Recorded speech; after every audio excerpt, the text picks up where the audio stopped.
Body ఇంటర్నల్గా స్ట్రాంగ్గా ఉంటే మీరు తీసుకునే ఏ ట్రీట్మెంట్ అయినా బాడీకి ఈజీగా వంటబడుతుంది. ఎలాంటి టైంలో ఈ ఇంటిగ్రేటివ్ సపోర్ట్ ద్వారా patient quality of life improve అవుతుంది.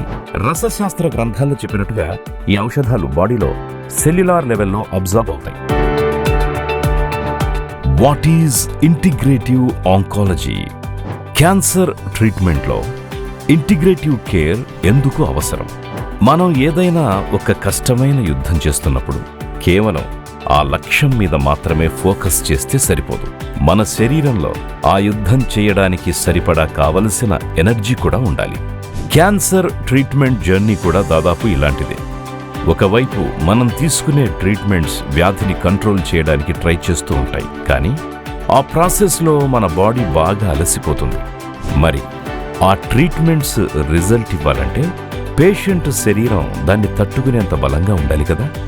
ఇక్కడే ఇంటిగ్రేటివ్ ఆంకాలజీ లేదా సమగ్ర క్యాన్సర్ కేర్ అనే విధానం మనకు హెల్ప్ అవుతుంది.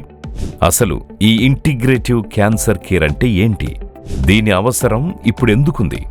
సింపుల్గా చెప్పాలంటే ఇది మీరు తీసుకునే రెగ్యులర్ ట్రీట్మెంట్స్కి ఏమాత్రం అడ్డురాదు.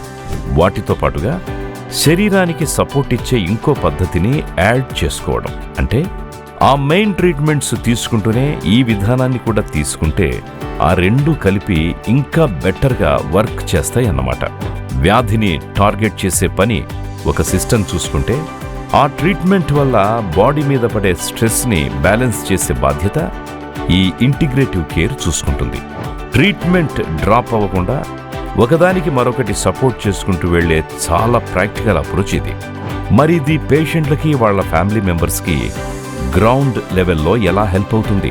క్యాన్సర్ ట్రీట్మెంట్లో ఉన్నప్పుడు పేషెంట్స్కి ఎదురయ్యే అతిపెద్ద సమస్య ఆకలి తగ్గిపోవడం, నిద్ర పట్టకపోవడం మరియు విపరీతమైన నీరసం. పేషెంట్స్ కన్నా వాళ్లను దగ్గరుండి చూసుకునే కేర్ గివర్స్ ఈ పరిస్థితిని చూసి ఇంకా ఎక్కువ ఫీల్ అవుతుంటారు. ఎలాంటి టైంలో ఈ ఇంటిగ్రేటివ్ సపోర్ట్ ద్వారా patient quality of life improve అవుతుంది.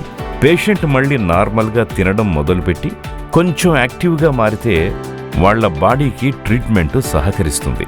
అలాగే ఫ్యామిలీ మెంబర్స్కి అదొక పెద్ద మెంటల్ రిలీఫ్. సరిగ్గా ఈ పాయింట్ దగ్గరే ఒక సిస్టమేటిక్ అప్రోచ్తో పనిచేస్తుంది పునర్జన్ ఆయుర్వేద. ఈ ఇంటిగ్రేటివ్ కేర్లో భాగంగా పునర్జన్ ఫాలో అయ్యే విధానం ఏంటంటే, ఆయుర్వేదంలో ఎంతో గొప్పదిగా దైవ వైద్యంగా చెప్పబడ్డ రసశాస్త్ర ప్రిన్సిపల్స్ని బేస్ చేసుకుని ఇక్కడ ట్రీట్మెంట్ను అందిస్తారు. ఇది ఎలా పనిచేస్తుందంటే, రసశాస్త్ర గ్రంథాల్లో చెప్పినట్టుగా ఈ ఔషధాలు బాడీలో సెల్యులార్ లెవెల్లో అబ్జార్బ్ అవుతాయి. మీరు తీసుకునే మెయిన్ ట్రీట్మెంట్స్ వల్ల బాడీలో ఎనర్జీ డ్రాప్ అవ్వకుండా చూసుకుంటూ డైజెషన్ని ఇంప్రూవ్ చేయడానికి మరియు న్యాచురల్ ఇమ్యూనిటీని స్ట్రాంగ్గా ఉంచడానికి ఇవి హెల్ప్ చేస్తాయి. బాడీ ఇంటర్నల్గా స్ట్రాంగ్గా ఉంటే మీరు తీసుకునే ఏ ట్రీట్మెంట్ అయినా బాడీకి ఈజీగా వంటబడుతుంది. రసాయన ఆయుర్వేదం చేసే మేజర్ పని ఇదే.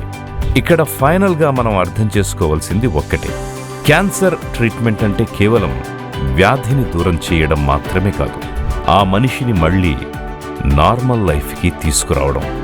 దానికి మీరు తీసుకునే రెగ్యులర్ ట్రీట్మెంట్కి ఈ రసాయన ఆయుర్వేదం తోడైతే రిజల్ట్స్ ఎఫెక్టివ్గా ఉంటాయి. ఆ జర్నీ కూడా స్మూత్గా ఉంటుంది. ఈ ఇన్ఫర్మేషన్ క్యాన్సర్తో ఫైట్ చేస్తున్న వారికి, వాళ్ళ ఫ్యామిలీలకి ఖచ్చితంగా యూస్ అవుతుంది. దయచేసి దీన్ని అవసరమైన వారికి షేర్ చేయండి. Thank you.